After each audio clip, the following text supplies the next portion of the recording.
फागुन के दिन चार रे मन, फागुन के दिन चार, होली खेल मना रे फागुन के दिन चार रे मन, फागुन के दिन चार।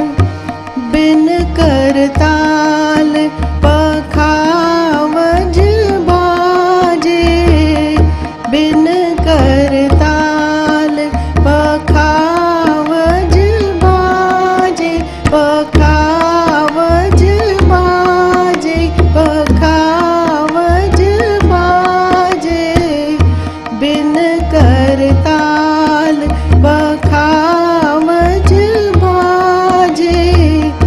अनहद की झनकार, अनहद की झनकार रे मन, फागुन के दिन चार, होली खेल मना रे फागुन के दिन चार।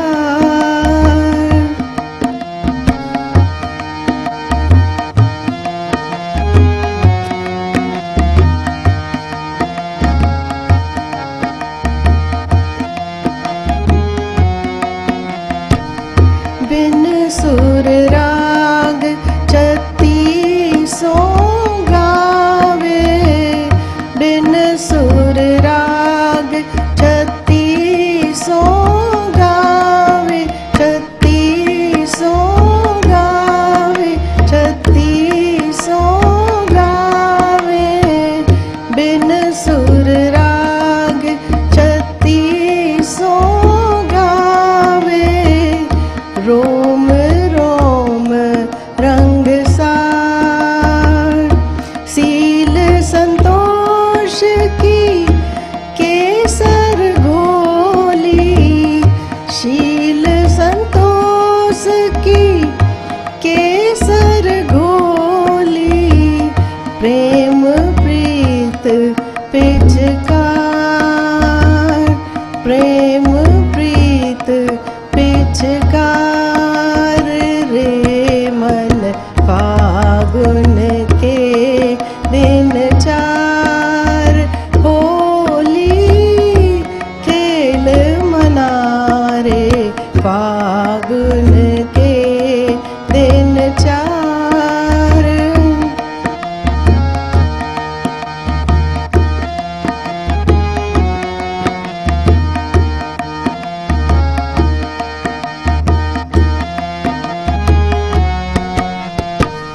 उड़त गुलाल लाल भय बादल, उड़त गुलाल लाल भय बादल, लाल भय बादल, लाल भय बादल, उड़त गुलाल लाल भय बादल, बरसत रंग अपार, घट के पट सब खोल दिए हैं, घट के पट सब खोल दिए हैं, लोक लाज सब डार, लोक लाज सब डार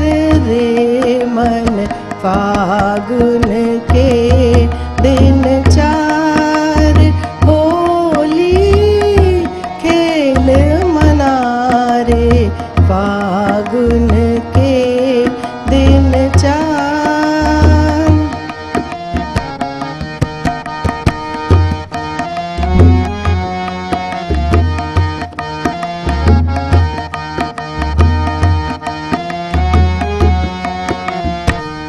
होली खेल प्यारी पिया घर आए,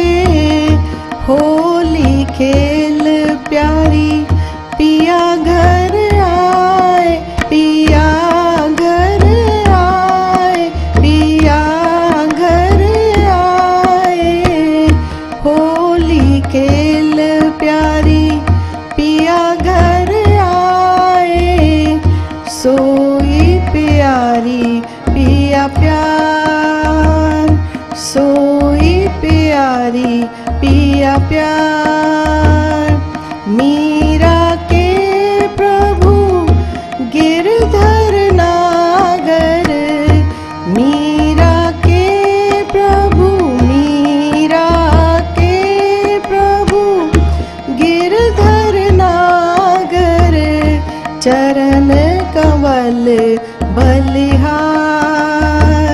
चरण कमल बलिहार रे मन फागुन के दिन चार रे मन फागुन के दिन चार होली खेल मनारे फागुन के दिन, फागुन के दिन, फागुन के दिन चार होली खेल मनारे फागुन के दिन चार।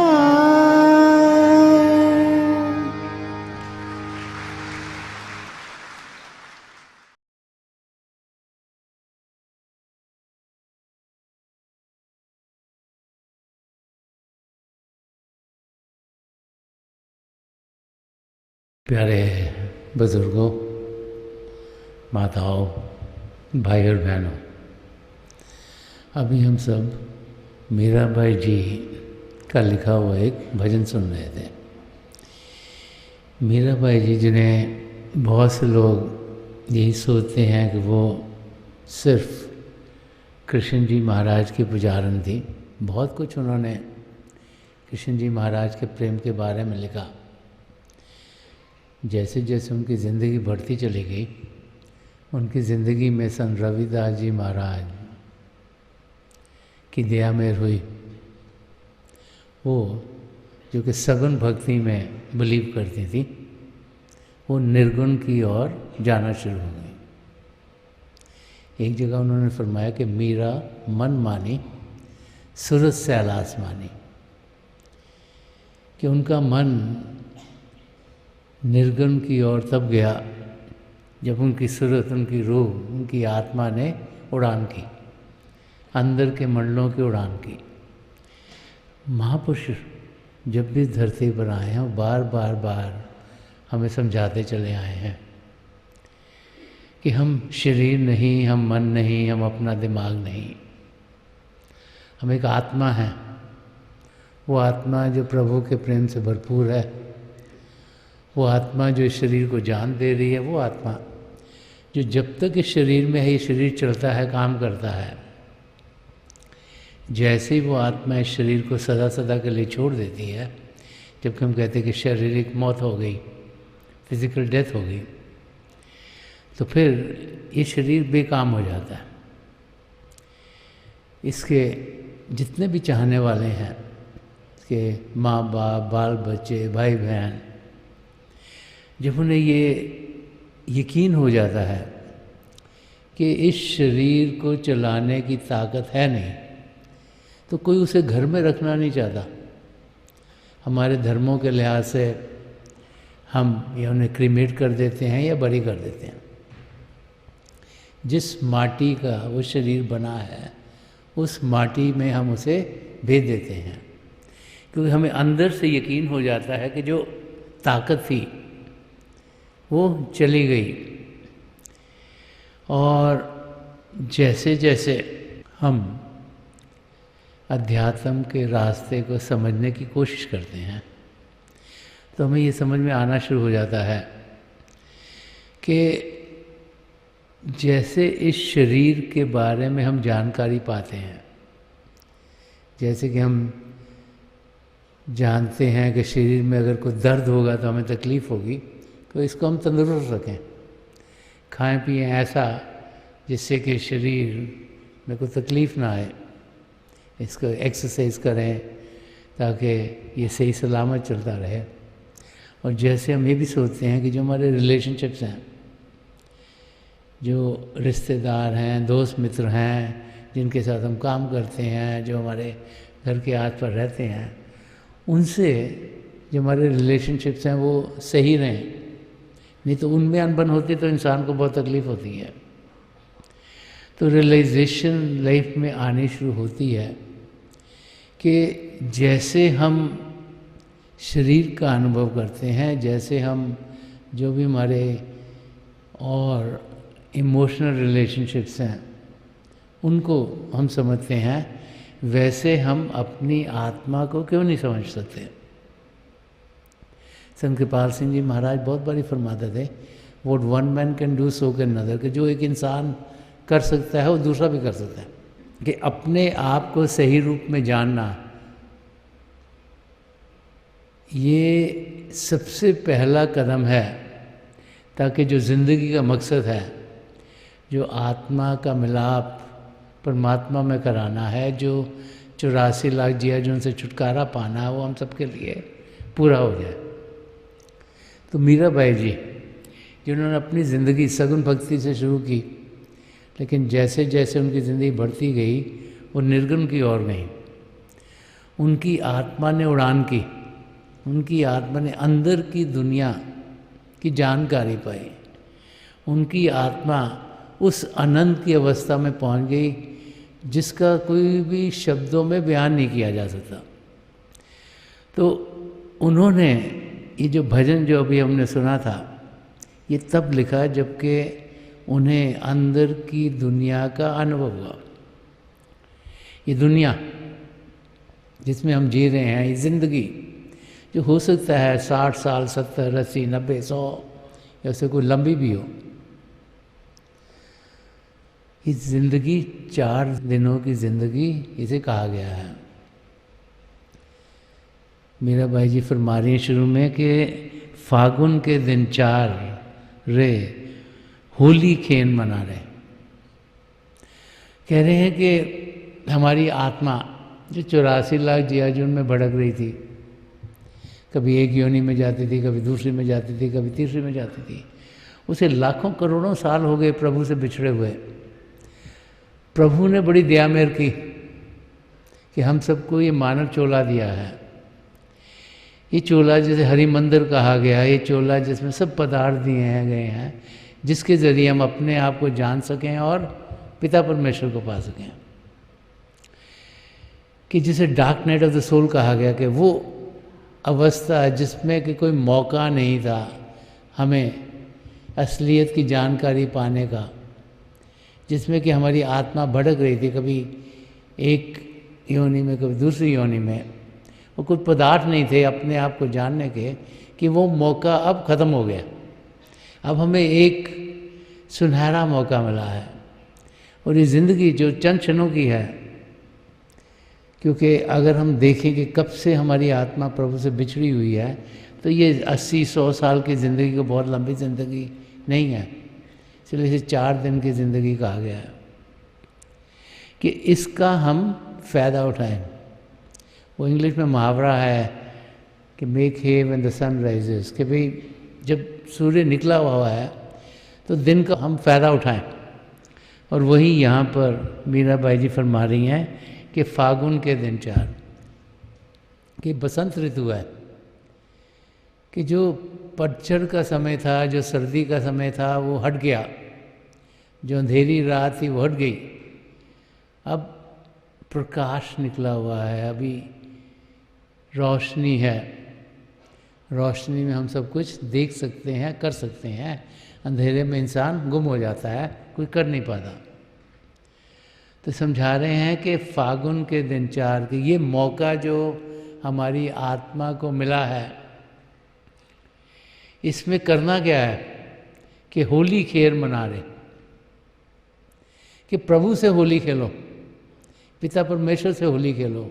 अब जो स्प्रिंग टाइम आता है, बसंत ऋतु आती है, तो होली का मौका आता है। वो मौका जिसमें हम एक दूसरे से मिलजुल कर एक दूसरे को रंग लगाते हैं। हम जो भी हमारे रिश्तेदार हैं, जो भी हमारे दोस्त मित्र हैं, जिन्हें हम जानते हैं, जिन्हें हम प्यार करते हैं, उनको होली पर रंग लगाते हैं, खुशियाँ मनाते हैं। वो आनंद का टाइम है। तो यहाँ मीराबाई जी हमें सबको समझा रही हैं और हमारी आत्मा को संबोधित कर रही हैं कि हे आत्मा, ये तेरा बसंत का समय आ गया है, तू प्रभु से होली खेल, तू प्रभु से रंग मिचोली खेल, तू प्रभु के रंग में रंगी जा।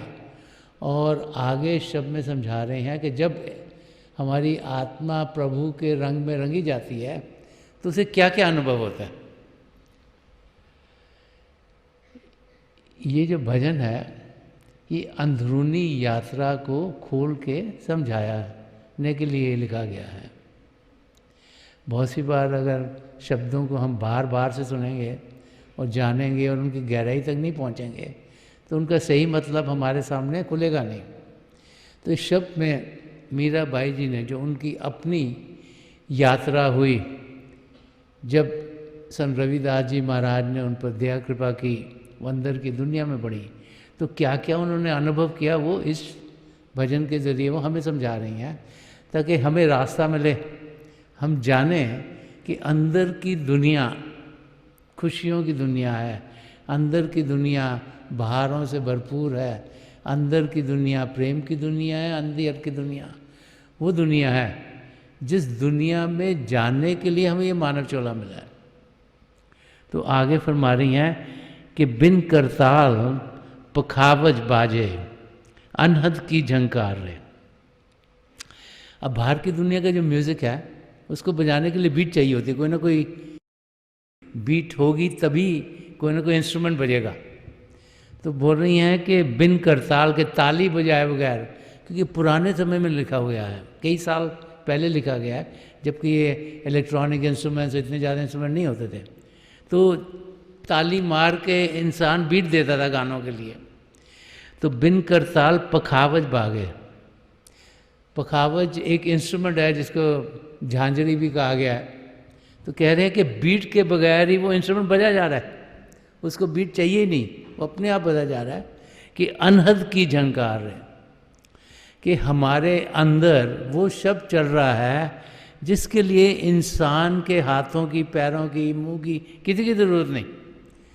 वो शब्द अनहद शब्द, वो शब्द जो सृष्टि के शुरुआत से चल रहा है, वो शब्द जिसके बारे में कबीर साहब ने फरमाया है कि अव्वल अल्लाह नूर पाया, कुदरत के सब बंदे एक नूर से सब जग उपजा, कौन भले कौन मंदे। कि सबसे पहले पिता परमेश्वर से, उनसे वो शब्द उत्पन्न हुआ, उसे नूर कहें, शब्द कहें, होली वर्ड कहें, नाम कहें, कलमा कहें, किसी भी नाम से पुकारें, कि उससे सारी सृष्टि रची गई है। तो हम कौन है कहने वाले ये अच्छा है, ये बुरा है, ये ऊंचा है, नीचा है। सब चीज़ प्रभु से है, सब चीज़ अच्छी है, ये नज़रिया महापुरुषों का है। तो यहाँ पर वो अनहद शब्द जो प्रभु से उत्पन्न हुआ है, जिसके ज़रिए सारी सृष्टि रची गई, जिसके ज़रिए कई खंडमंडल बने, जिसके ज़रिए हम सब जिसके साथ जुड़कर यहाँ इस माया की दुनिया में आए हुए हैं, जब पिंड का देश कहा गए थे।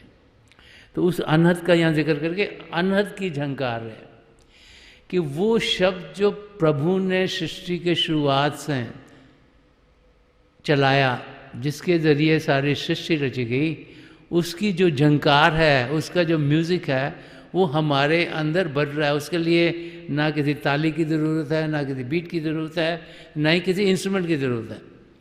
वो शब्द प्रभु ने शुरू किया है, वो 24 घंटे चलता है, वो हम सबके भीतर चल रहा है। वो यहाँ पे वो समझा रही है कि वो शब्द हमारे भीतर चल रहा है। जैसे बाहर तो जैसे इलेक्ट्रिसिटी है, पावर है, इससे रोशनी होती है, चीज़ें होती हैं, तो हमारे अंदर वो शब्द चल रहा है जो हमारी आत्मा को पावर देता है।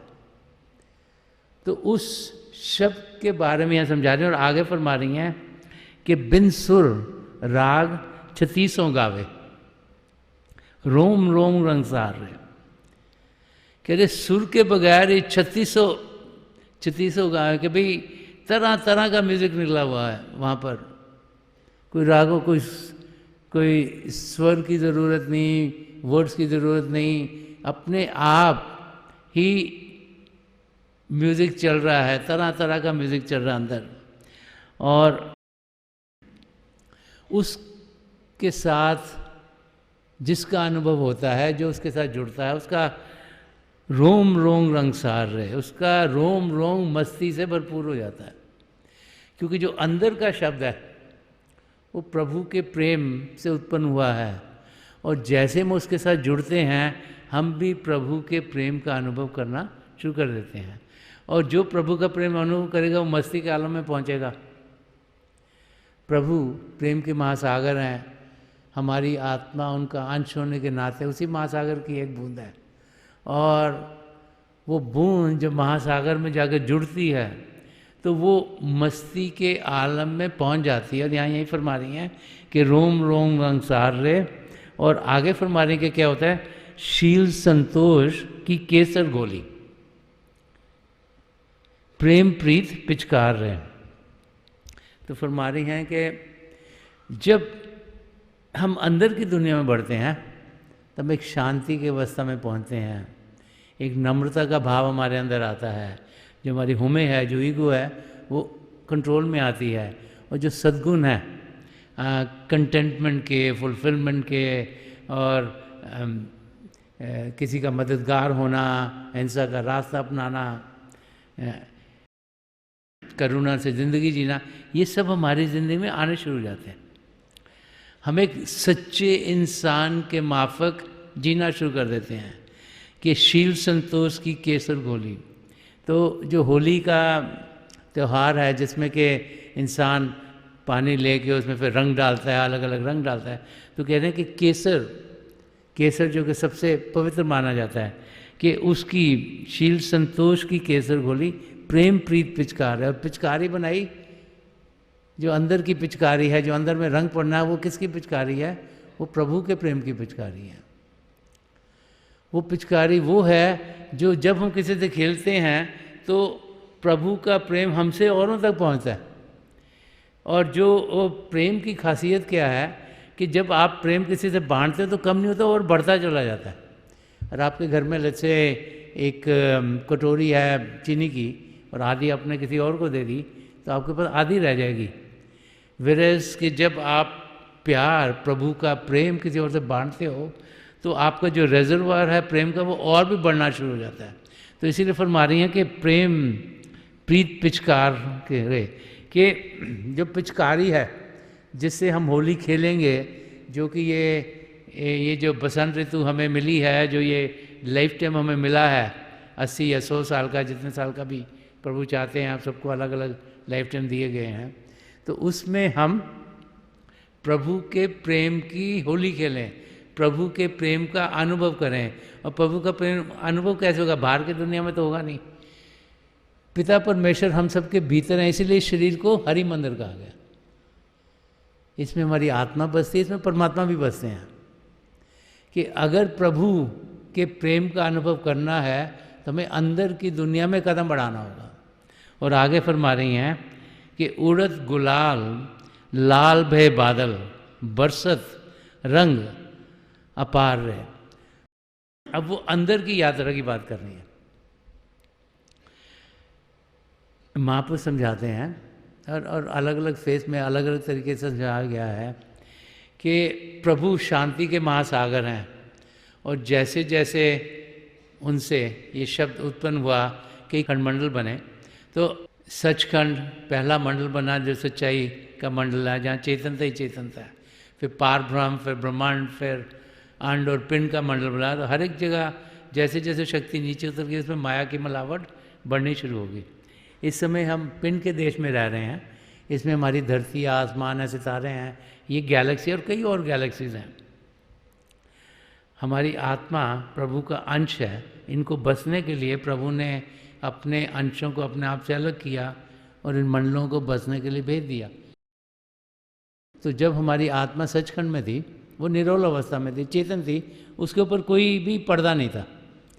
जैसे ही वो पार ब्रह्म में आई, उसे एक झीना सा पर्दा दिया गया ताकि वहाँ जी सके। जैसे ब्रह्मांड में आई, उसे एक और पर्दा दिया गया जिसे ब्रह्मांडी शरीर कहते हैं। जब वो अंड में आई, उसको एक और शरीर दिया गया जिसे अंडी शरीर कहते हैं। और जब पिंड के देश में है तो इसे चौथा शरीर, ये पिंडी शरीर, इस शरीर को पंजाबी में पिंड कहते हैं, तो पिंडी शरीर दिया गया। तो इस वक्त हमारी आत्मा के ऊपर 4 बड़े बड़ी कवरिंग्स पड़ी हैं। अभी जैसे रोशनियाँ बहुत तेज़ हैं, आँखों देखो तो देखा भी नहीं जा सकता। इन पे 4 मोटे मोटे कंबल डाल दें तो इनकी रोशनी दिखेगी नहीं। तो वही हालत हमारी है। महाप्रभु समझाते हैं कि हमारी आत्मा में 16 सूर्यों की रोशनी है, लेकिन हमें दिखती नहीं क्योंकि हमारे ऊपर ये मन माया के पर्दे पड़े हुए हैं, ये कवरिंग्स हैं। तो जब इनको हम उतारते तब हैं जबकि हम अंदर की दुनिया में बढ़ते हैं। हम सबको यहाँ एक शिव नेत्र दिया गया, इसे शिव नेत्र कहें, 10वां द्वार कहें, नुक्ता सफ़ेदा कहें, सिंगल या थर्ड आई कहें, अलग अलग लैंग्वेजेस में अलग अलग नाम दिए गए हैं उसी ओपनिंग को जो अंदर की दुनिया में खुलती है। और जब हम शरीर से ऊपर उठते हैं तो कई स्टेजेस हैं जिनसे हम गुजरते हैं। तो ये अंदर की यात्रा के बारे में फरमा रही हैं कि उड़त गुलाल लाल भय बादल बरसत रंग अपार। तो ये उस स्टेज की बात कर रही हैं जो कि त्रिकुटी की स्टेज है, जहाँ पर जब हम पहुँचते हैं हमें ऐसा दिखाई देता है, जब आप सुबह उठो, जब सूर्य आसमान में निकलता है उसका रंग लाल सा होता है। तो इस करके यहाँ पे बता रही हैं कि उड़त गुलाल लाल भय बादल के जब अंदर की दुनिया में बढ़े तो वो जो स्टेज है त्रिकुटी को उसको बता रही हैं, वन ऑफ द स्टेजेस जो अंदर की जर्नी की है, कि वहाँ पर रंग मुझे लाल दिखा, बादल सब लाल लाल दिखे, और बरसत रंग अपार रहे कि वहाँ पर रंग बरस रहा है, बरसी जा रहा है। मैं समझा रही हैं कि वहाँ इतना प्रभु का प्रेम बरस रहा है कि वो हम मुझे मस्ती के आलम में पहुँचा रहा है। तो जब अंदर की दुनिया में हम बढ़ते हैं तो कई स्टेजेस से हम गुजरते हैं। तो this is one of the stages जिसकी बातचीत कर रहे हैं।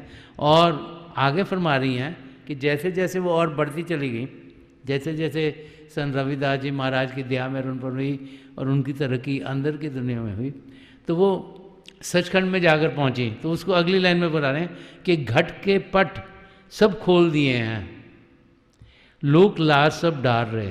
तो फरमा रही हैं कि जितनी भी कवरिंग थी, पिंडी शरीर, अंडी शरीर, ब्रह्मंडी शरीर, पारब्रह्म शरीर, ये सब के सब हट गए, कि घट के पट सब खोल दिए हैं, कि जितनी भी कवरिंग्स आत्मा के ऊपर थी ये हट गई।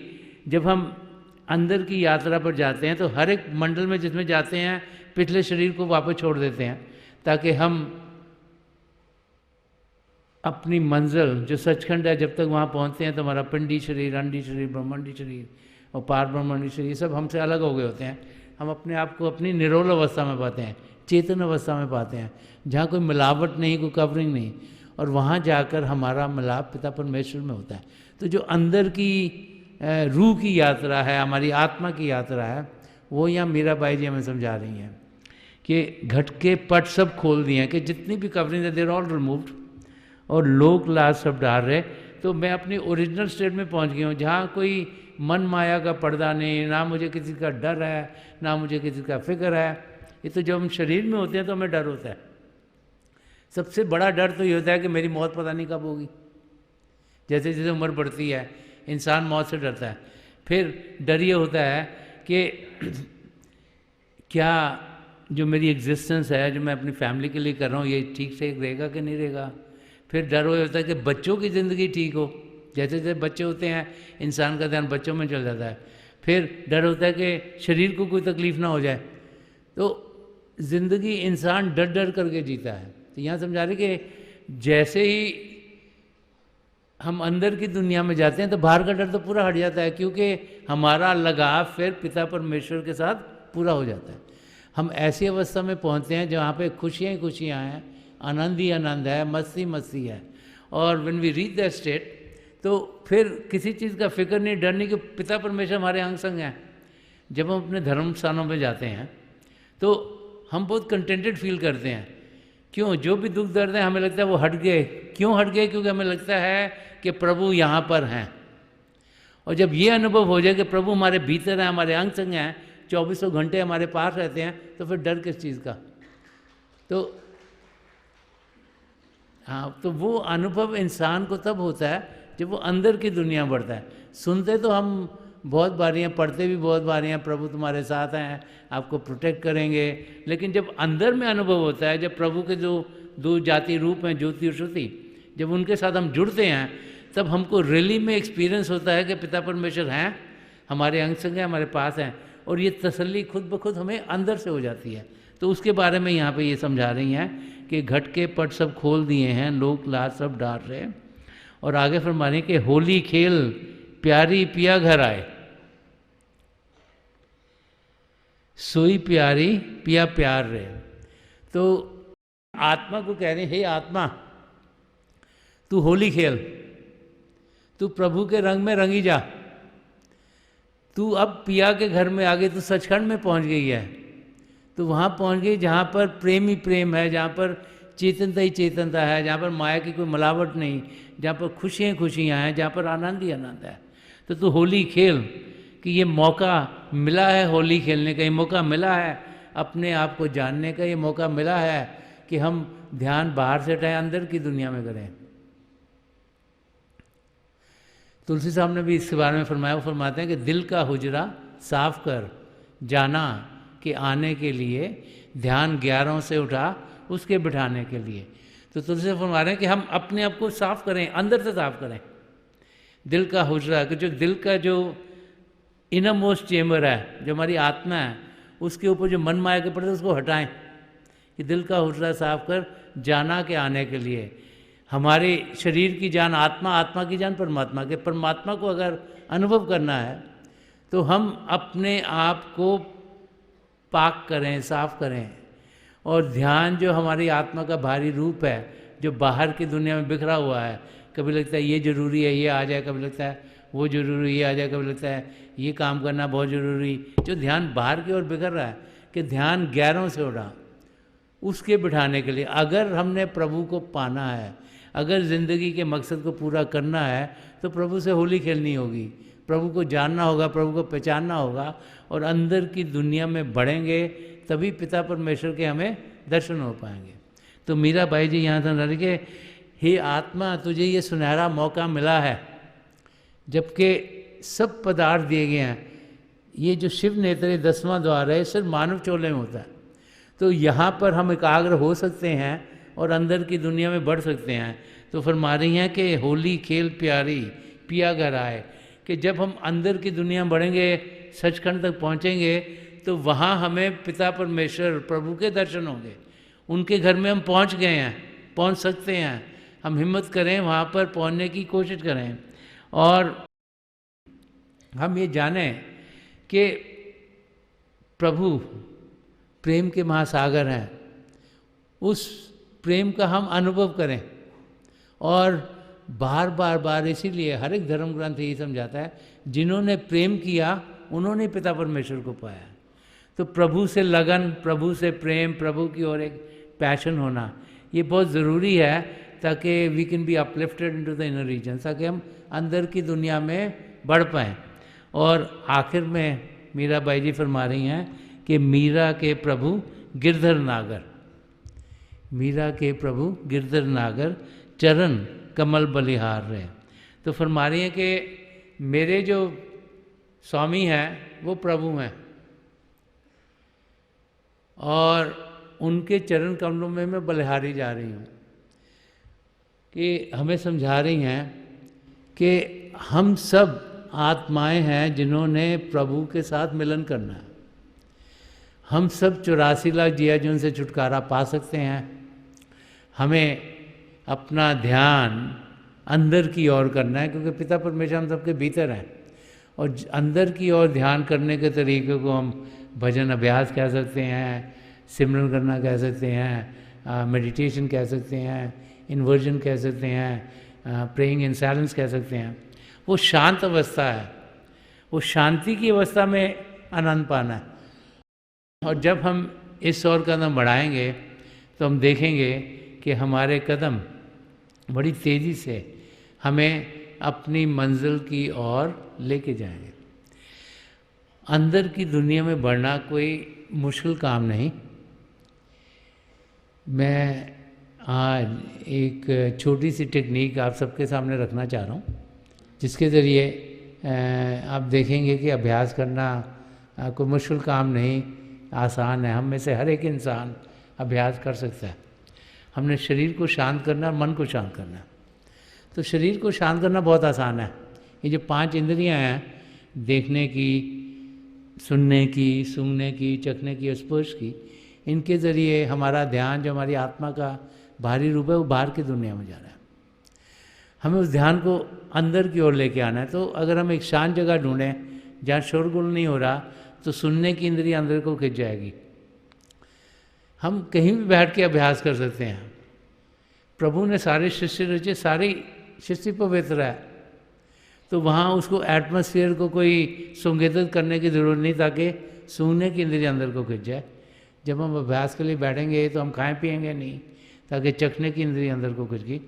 और हम बड़ी तादाद में, जैसे हज़ारों की तादाद में यहाँ बैठे, अगर बैठे हुए हों तो हम अभ्यास इकट्ठे कर सकते हैं, लेकिन ये देखना कि हमारे शरीर का हिस्सा किसी और को ना लगे, नहीं तो वो हिलेंगे तो हम भी हिल जाएंगे, ताकि स्पर्श की इंद्रिय अंदर को चल जाए।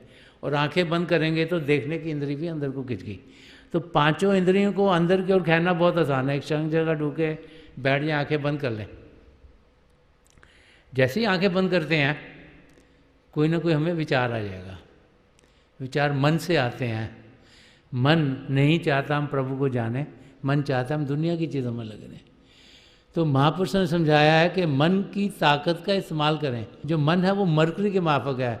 अगर आप जो भी साइंस में कभी एक्सपेरिमेंट करेंगे तो मरकरी जब टेस्ट ट्यूब में होता है वो कभी शांत नहीं होता, हर वक्त हिलता रहता है, हिलता रहता है, हिलता रहता है। तो मन भी कभी शांत नहीं रह सकता, इसलिए इसे डेवल्स वर्कशॉप कहा गया। वो किसी न किसी कार्य में लगा रहता है। तो महापुरुष समझाते हैं कि मन की ताकत का फ़ायदा उठाओ।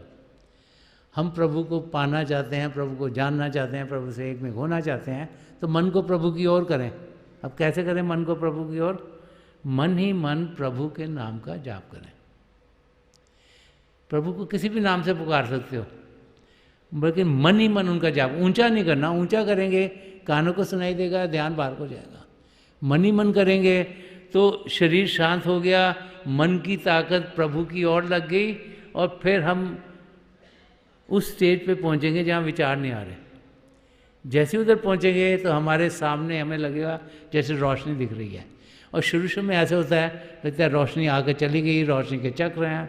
रोशनी किसी भी रंग की हो सकती है, सुनहरे रंग की, सफ़ेद रंग की, लाल, पीला, नीला, हरा या कोई और रंग। जो कुछ दिखता है उसके बीच में देखिएगा, समय से ऐसा लगेगा रोशनी टिक गई हैं। तो हो क्या रहा है?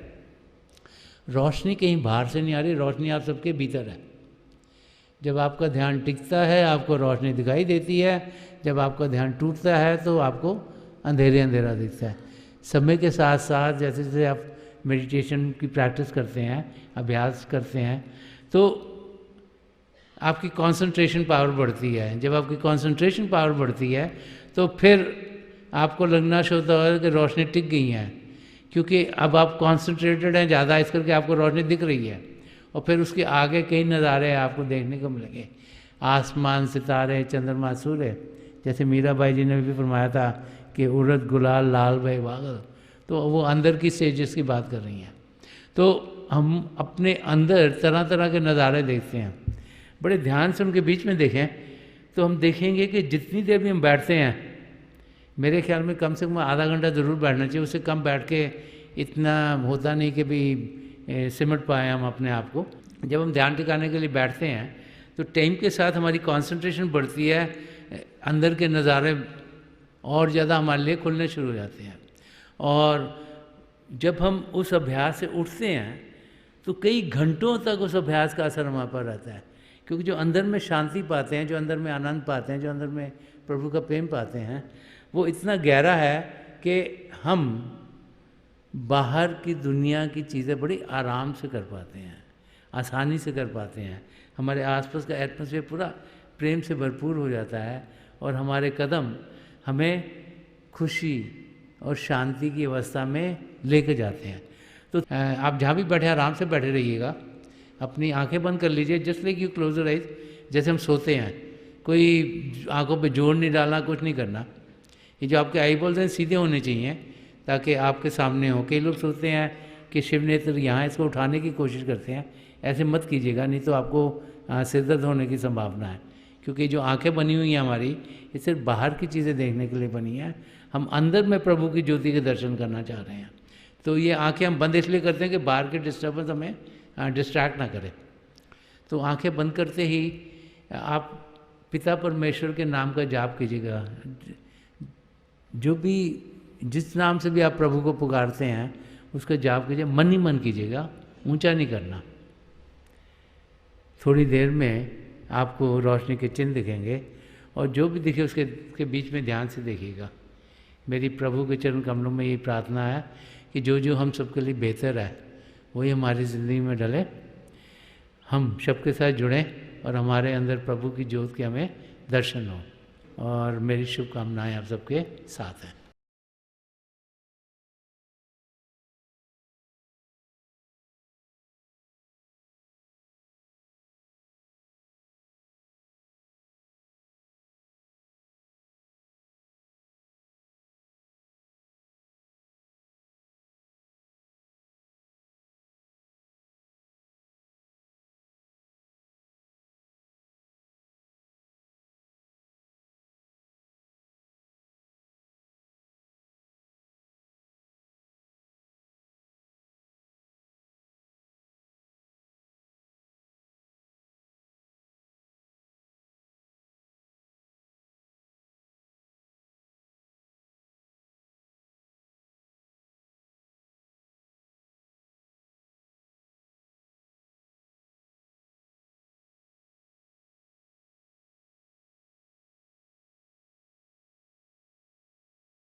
छोड़ दीजिए जी, हाँ प्लीज़ लीव ऑफ।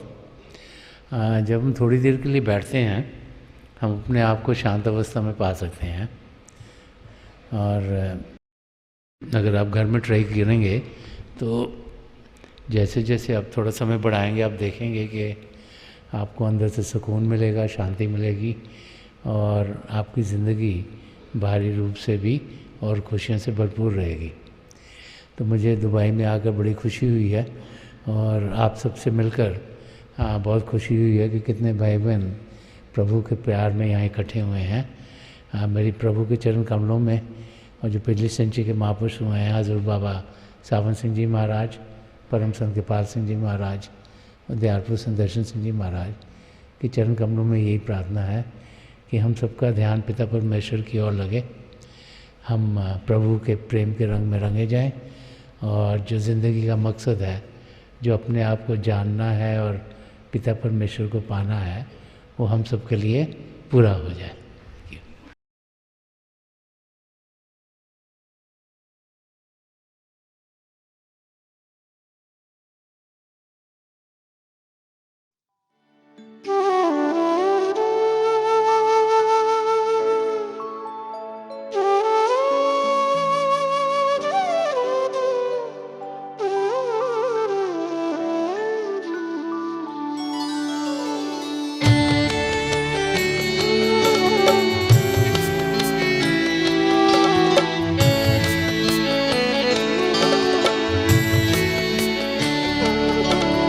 दिल का हुजरा साफ कर, दिल का हुजरा साफ कर, जाना के आने के लिए। दिल का हुजरा साफ कर, जाना के आने के लिए। ध्यान गैरों का उठा, ध्यान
देश